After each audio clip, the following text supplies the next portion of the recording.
আমি না বুঝতেছি না তুমি এরকম কেন করতেছো। আচ্ছা তুমি আমাকে বলো, বিএসসির জন্য আমার কানাডাতে স্কলারশিপ সহ সব কিছু রেডি ছিল। তুমি বললে এখন গেলে নাকি আমি তোমাকে হারাবো, তোমাকে অন্য কোনো ছেলের সাথে বিয়ে দিয়ে দিবে। ওকে ফাইন, আমি সব কিছু ক্যান্সেল করলাম।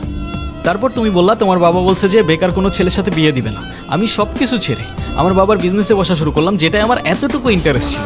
আমি আমার সব ইচ্ছা ছেড়ে তোমার জন্য পারফেক্ট হওয়ার চেষ্টা করলাম। তারপরও কিসের কমতি থেকে গেল যে তুমি আজকে এঙ্গেজমেন্ট রিংটা ফেরত দিয়ে দিচ্ছ? আরে আমাকে কারণটা তো বলো অ্যাটলিস্ট। কোনো কারণ নেই, আমার মনে হচ্ছে না আমাদের একসাথে থাকাটা পসিবল। That's it? সিরিয়াসলি তোমার মনে হচ্ছে না আমাদের একসাথে থাকাটা পসিবল? What about me?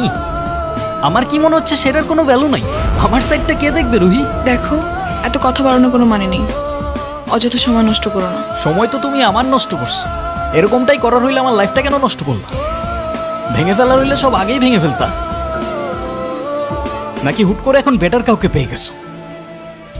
তোমার যা ভাবার তুমি তাই ভাবতে পারো, আমার কোনো প্রবলেম নেই। আরে প্রবলেম তোমার থাকবে কেন?